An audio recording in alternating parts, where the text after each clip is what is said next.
Movie शुरू होती है ट्रिनिटी से, और ये तुम्हें पता है कि ये जीएफ है जॉन विक की।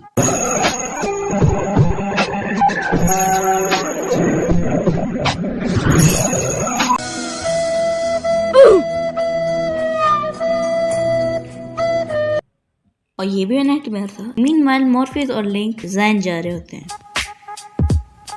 और नियो ट्रिनिटी को कुछ भी नहीं बताता कि मुझे ऐसे ऐसे ख्वाब आ रहे हैं। बात आगे चढ़ने वाली ही होती है कि नियो और ट्रिनिटी को लिंक बुला लेते हैं कि जी अब मैट्रिक्स में जाने का टाइम हो गया। ऐसे ही नहीं कि जी बार बार पेट्रोलिंग करने जाने की वजह ये है कि बहुत सारे जहाज के कैप्टन को मीटिंग के लिए बुलाया गया है। उसकी भी एक वजह की मशीन ज़ायन पे हमला करने वाली है। तो बात आगे चल ही रही होती है नियो को एजेंट सेंस होते हैं क्योंकि वो तो चोजन वाले रिच कंप्यूटर में, तो वो फिर उस एरिया में जाते हैं जहाँ पे उसे एजेंट्स की सबसे ज्यादा स्मेल आ रही होती है। वहाँ पे पहुंचने के बाद वहाँ पे जो दो गार्ड्स खड़े होते हैं वो उसे ये ब्लूटूथ का वायर वर्जन देते हैं और नियो समझ जाता है कि एजेंट्स आ गए और उन दोनों को भेज देता है कि बोलने के लिए दूसरों को कि सारे भाग जाए। फिर बाद में नियो उन एजेंट को मारता है। फिर जब देखता है कि कुछ भी नहीं तो ऑरेकल के पास चले जाता है। जैसे ही नियो जाते हैं दो सिम्स आके बात करते हैं। कैसे हुआ क्या हुआ बाद में बताऊंगा। जब नियो ऑरेकल यहाँ पे बैठती है, जहाँ पे उसके साथ बात करता है, वहाँ पे जब पहुंचता है तो उसे ऑरेकल नहीं मिलती। फिर थोड़ी देर के बाद सारी टीम ज़ायन पहुंच जाती है। तो जैसे चारों लोग उतरते हैं तो गार्ड्स आके मॉर्फियस को जाते हैं कमांडर के पास क्योंकि मॉर्फियस ने कुछ रूल्स तोड़े और ये कुछ है। जब जैसे ही मॉर्फियस जाता है तो ये अनोइंग बच्चा आ जाता है जो कि क्लेम करता है कि नियो ने उसे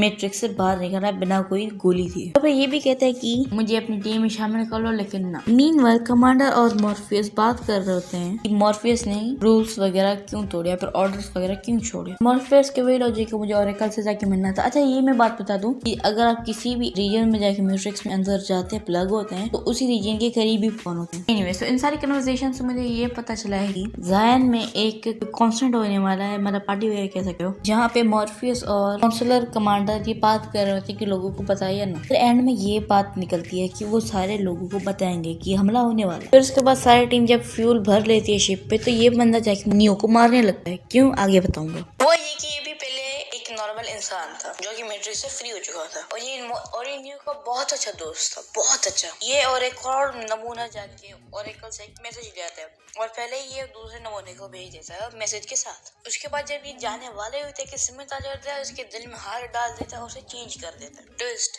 ये फिर भी जाके अपनी नॉर्मल बॉडी पे चला जाता है और ये नहीं चला जाता है, स्मिथ की कॉन्शियसनेस भी चली जाती है और मतलब ये इन्फेक्ट हो चुका है। मतलब ये वैसा नहीं जैसा पहले था, अभी वापस वैसा भी नहीं हो सकता जैसे पहले था। फिर उसके बाद नियो मैट्रिक्स में जाते हैं ऑरेकल से मिलने और फिर जब उसे ऑरेकल का ये बंदा मिलता है वो नियो से लड़ने लगता है।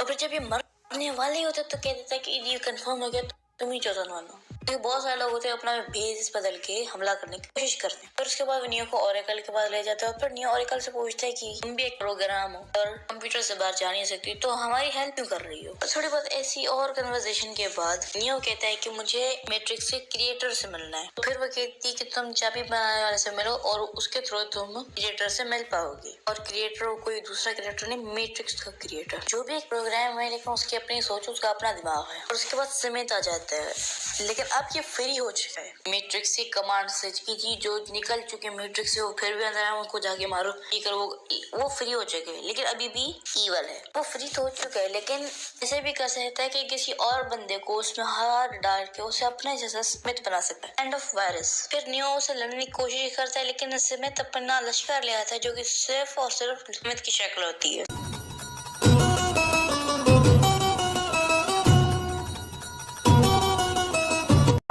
वहां से भाग जाते हैं। चूरन वन है, ग्लिच है, लेकिन 2-4 वायरस जब ग्लिच के ऊपर चढ़ते हैं तो ग्लिच वीक पड़ जाता है। अगर ग्लिच और वायरस के पास अपना अपना दिमाग हो तो। एनीवे, काउंसिल 2 कैप्टन को सिलेक्ट करते हैं जो कि मॉर्फियस के जहाज को वापस ले आएंगे और ये नहीं कि सिर्फ 2 ही जाएंगे, 2 के साथ उनकी टीम से भी जाएंगी। तो इसी पॉलिटिकल बातों के बाद फिर जब नियो मॉर्फियस ट्रिनिटी जाके उस प्रोग्राम के पास जाते हैं जिसके पास चाबी बनाने वाले, वो बहुत खतरनाक है और ऑब्वियसली वो इतनी आराम से किसी को ऐसे छोड़ेगा नहीं। तो एनिया को और एक वीएफएक्स सीन के बाद चाबी वाले को बचा लेते हैं और वो बताता है कि जी कि मुझे चाबी बनाने का थोड़ा टाइम चाहिए, लेकिन चाबी में सब कुछ बना लूंगा, लेकिन जिस बिल्डिंग में तुम्हें प्रोग्रामर वगैरह सब कुछ मिल जाएगा वहां पे जाने के लिए तुम्हें सारे अलार्म्स वगैरह को तोड़ना पड़ेगा। लेकिन अगर अलार्म्स वगैरह नहीं तोड़े तो अलार्म्स वो भी बच जाएंगे और सारे एजेंट्स वगैरह आके तुम्हें मारने की कोशिश करेंगे। और होता भी ऐसा ही है क्योंकि जब ज़ायन के कुछ कैप्टन्स के लोग जब एनिया कर के अलार्म्स को बंद कर रहे थे कि तो मशीन्स ने हमला कर दिया उनके जहाज पे, सारे मर गए। अब सारे अलार्म्स चल रहे हैं तो नियो मॉर्फियस चाबी वाला और सारे अंदर चले जाते हैं। ये उस जगह पे पहुंच जाते हैं जहाँ पे प्रोग्राम्स होते हैं, जहाँ पर दरवाजे होते हैं। एक तरफ चाबी घुमाओगे तो ताला खुलेगा, दूसरी तरफ घुमाओगे तो दरवाजा खुलेगा और किसी भी तरफ खुल जाएगा। और सबसे बड़ा और मजबूत दरवाजा प्रोग्रामर का है, तो इसीलिए उस एरिया में कहीं भी अगर आप कॉल करेंगे तो कुछ भी नहीं होगा। जो लोग मैट्रिक्स में अंदर है और वहाँ अंदर चलेंगे उनसे आप बिल्कुल भी कम्युनिकेट नहीं कर सकते, मोबाइल के भी साथ भी नहीं।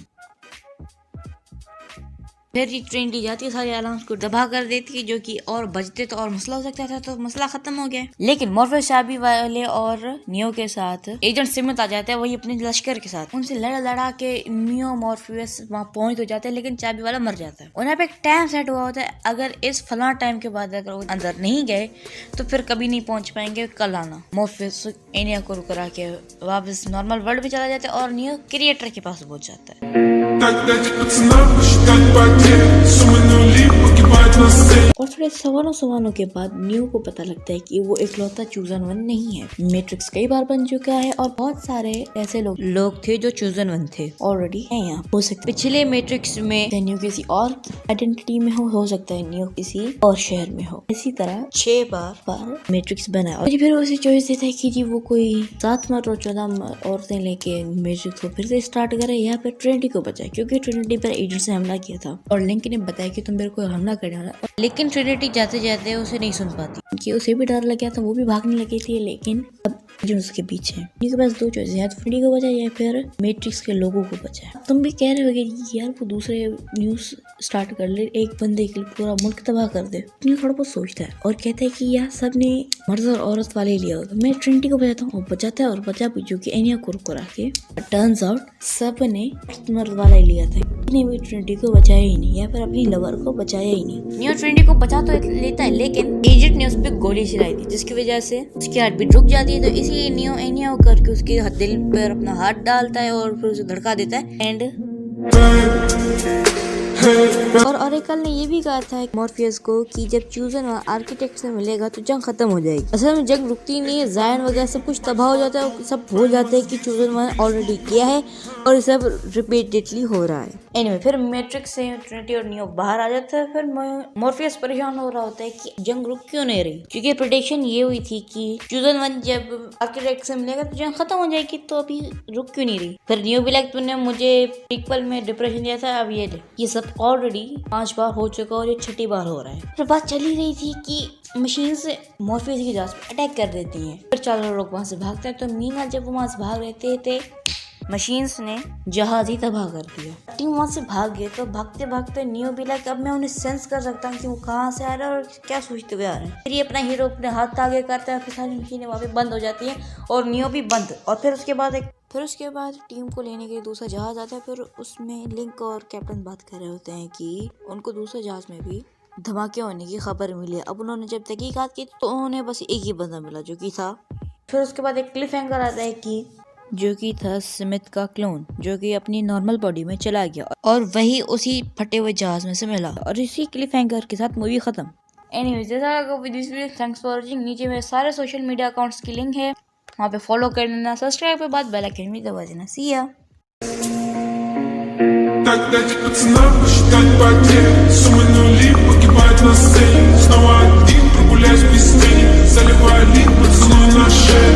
Эй, эй, как там, правый назад, черный косой.